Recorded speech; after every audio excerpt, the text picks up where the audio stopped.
Shri print Mahadev, എന്തൊക്കെ കാര്യങ്ങളായിരുന്നു ഇത്തവണ ബി ജെ പിക്ക് മുൻതൂക്കം നൽകിയത്? പ്രചാരണ വേളയിലടക്കം എന്തൊക്കെ കാര്യങ്ങളിലാണ് ഊന്നൽ കൊടുത്തത്? അതൊക്കെ ഒരു സ്വാധീനമായി തന്നെ ബി ജെ പിക്ക് ഗുണകരമാകും എന്ന് തന്നെയാണോ കരുതുന്നത്? തീർച്ചയായും നമുക്കറിയാലോ, ഡൽഹിയുടെ ഒരു സമവാക്യങ്ങളുണ്ട്. സമവാക്യങ്ങൾ എന്ന് പറഞ്ഞാൽ വിവിധ സംസ്ഥാനങ്ങളിൽ നിന്ന് കുടിയേറ്റം ചെയ്യപ്പെട്ടിട്ടുള്ള ഒരു ജനത. അത് കൃത്യമായിട്ട് ഞങ്ങളത് പഠിച്ചുകൊണ്ട്, പ്രത്യേകിച്ച് ഓരോ മേഖലയും കേന്ദ്രീകരിച്ചുകൊണ്ട് അതിനനുസൃതമായിട്ടുള്ള സ്ട്രാറ്റജിയാണ് ബി ജെ പി അവിടെ പ്ലാൻ ചെയ്തിട്ടുള്ളത്. ഇപ്പൊ മഹാരാഷ്ട്ര ആയിക്കോട്ടെ, ബംഗാൾ ആയിക്കോട്ടെ, ഉത്തരാഞ്ചൽ ആയിക്കോട്ടെ, ഹരിയാനയിലെ ജാട്ടി വിഭാഗത്ത്, ഇങ്ങനെയുള്ള വിവിധ ജനവിഭാഗങ്ങൾക്ക് കൃത്യമായ സ്വാധീനമുണ്ട്. ആ സ്വാധീനം ഏറ്റവും കൂടുതൽ സ്വാധീനമുള്ളത് പൂർവാഞ്ചലുകാർക്കാണ്. അപ്പൊ സ്വാഭാവികമായിട്ട് ആ മേഖലയിൽ നിന്നുള്ള ബി ജെ പിയുടെ സംസ്ഥാന തലത്തിലുള്ള നേതാക്കന്മാരെ ഡൽഹിയിൽ കൊണ്ടുവരികയും ഗൃഹസമ്പർക്കം അടക്കം പ്രാദേശികമായിട്ടുള്ള ബൂത്ത് യോഗങ്ങളും ഗൃഹസമ്പർക്കങ്ങളും ചെറിയതും വലുതുമായിട്ടുള്ള സിസ്റ്റമാറ്റിക് ആയിട്ടുള്ള സമ്മേളനങ്ങൾ നടത്തിക്കൊണ്ടാണ് ജനങ്ങൾക്കിടയിൽ ബി ജെ പി മുന്നേറ്റിട്ടുള്ളത്. അതിന്റെ ഒരു പ്രതിഫലനം തന്നെയാണ് ഈ പറയുന്ന രീതിയിലേക്ക് നമ്മൾ നോക്കാം. ഇലക്ഷന്റെ ക്യാമ്പയിന്റെ ഭാഗമായി നിൽക്കുന്ന സമയത്ത് ഡൽഹിയിൽ പ്രവർത്തിച്ച ആളുകൾക്കും അധിക പ്രവർത്തകർക്കും ഒക്കെ കൃത്യമായിട്ട് നമുക്ക് മനസ്സിലാക്കാൻ സാധിക്കും. ബി ജെ പിയുടെ വലിയൊരു ജനങ്ങൾ ബി ജെ പിക്ക് അനുകൂലമായിട്ടുള്ള മുന്നേറ്റം ഡൽഹിയിൽ നമുക്ക് കാണാൻ സാധിക്കുന്നതാണ്. സ്വാഭാവികമായിട്ട് അത് ആപ്പ് സർക്കാരിനോടുള്ള വലിയ ജനങ്ങളുടെ ഒരു പ്രതിഷേധം ജനങ്ങൾക്കിടയിൽ പ്രതിഫലിക്കുന്നുണ്ട്. ആ പ്രതിഫലിക്കുന്നത് ബി ജെ പിക്ക് അനുകൂലമായി ചിന്തിക്കുന്ന ഒരു ജനങ്ങൾക്കിടയിൽ കൃത്യമായിട്ടൊരു സ്ട്രാറ്റജിക് ആയിട്ടുള്ള ഒരു പ്ലാൻ എന്ന രീതിയിൽ ബി ജെ പി അതിനെ മുതലെടുക്കാനുള്ള ശ്രമം ഞങ്ങൾ നടത്തിയിട്ടുണ്ട്.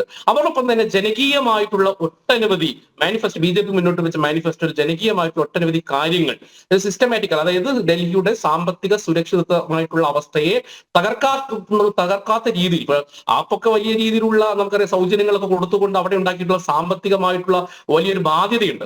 അങ്ങനെ വലിയ ബാധ്യത ഇല്ലാത്ത രീതിയിൽ ജനക്ഷേമകരമായിട്ടുള്ള വിവിധ പദ്ധതികൾ മാനിഫെസ്റ്റോ പ്രഖ്യാപിച്ചിട്ടുണ്ട്. പ്രത്യേകിച്ച് മഹിളാ സമൃദ്ധി യോജന പ്രകാരം അവിടെ ബി ജെ പി അധികാരത്തിൽ വന്നു കഴിഞ്ഞാൽ വുമൻസിന്റെ സ്റ്റെബിലിറ്റിക്ക് വേണ്ടി 2500 രൂപ മാസം നൽകുന്ന ഒരു പദ്ധതി.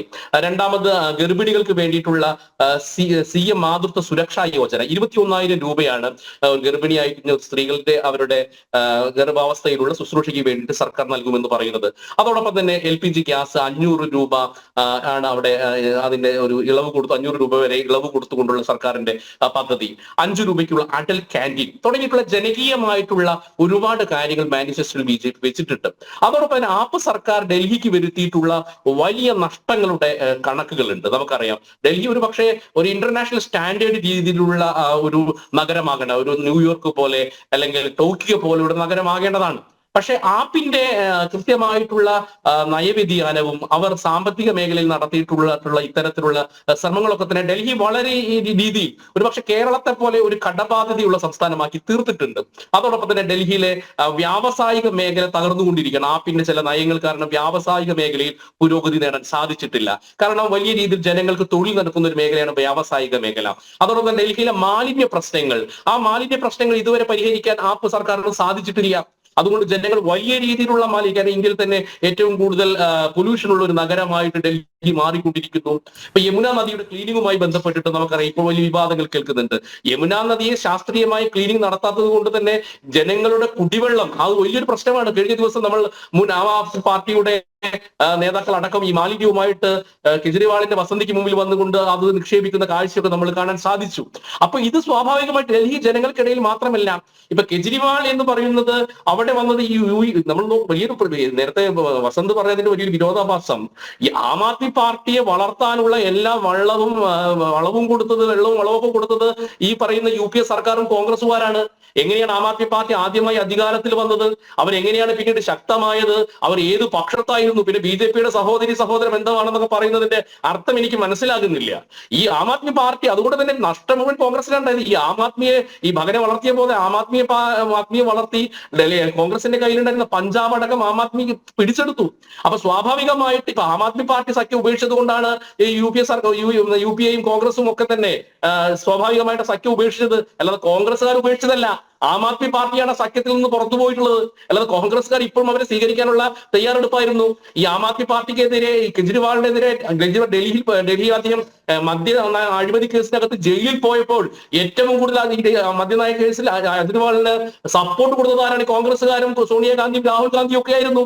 അപ്പോൾ എങ്ങനെയാണ് ഇവരുള്ള സഖ്യം ഇപ്പോഴും ഒരു പക്ഷേ ഞാൻ വിശ്വസിക്കുന്നത് ഇനി ഏതെങ്കിലും തരത്തിൽ ഒരു ആർക്കും മരണം കിട്ടാത്ത ഒരു സാഹചര്യം ഉണ്ടാകാൻ സാധ്യതയില്ല. ഇനി അങ്ങനെ ഒരു സാധ്യത 1% വന്നു കഴിഞ്ഞാൽ തന്നെ ഒരു സഖ്യത്തിലേക്ക് പോകാവുന്ന സാഹചര്യം ഇപ്പോഴും ഇവർ തമ്മിലുള്ള ബന്ധമുണ്ട്. അങ്ങനെയുള്ള കോൺഗ്രസ്സുകാരാണ് ആം ആദ്മി പാർട്ടിക്കെതിരെ പറയുന്നത് എന്നുള്ള വസ്തുത നമ്മൾ മനസ്സിലാക്കണം.